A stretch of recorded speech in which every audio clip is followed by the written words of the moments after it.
Pour ce qui est de la situation, toute la presse et les médias le disent.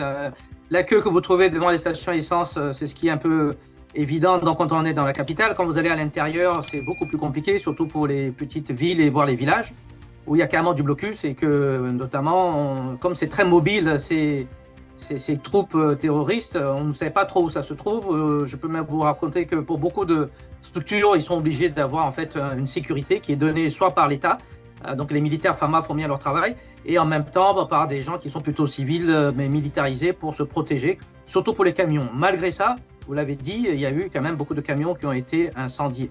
Donc de manière générale, c'est une désorganisation de tout le circuit d'approvisionnement. Et donc, si vous voulez, la deuxième partie de votre question, comment on est arrivé là, il faut quand même remonter depuis la Libye. Et donc, il y a quand même une implication ou des responsabilités à rechercher au niveau de l'OTAN, au niveau de la France et bien d'autres pays d'ailleurs.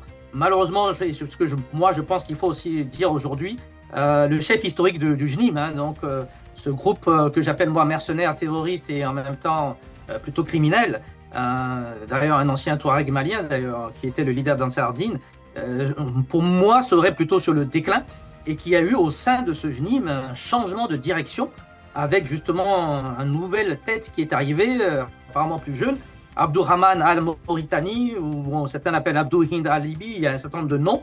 Il sera impliqué aussi dans la mort d'un certain nombre de soldats de la MINUSMA de l'ONU.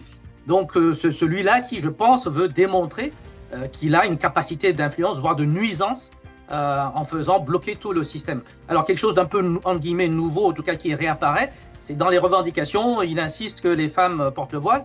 Il a des checkpoints un peu ici et là, et apparemment il va jusqu'à fouetter ou bastonner des femmes. Donc, ce qui est tout à fait inacceptable. Je ne vois pas où dans le Coran ou dans l'islam ou dans n'importe quel livre religieux on demande de bastonner des gens alors qu'il n'y a pas de justificatif a priori. Donc, il y a aussi un peu d'ignorance un peu sur la notion de la religion musulmane. Et on revient sur le fond, c'est un pays musulman pacifique.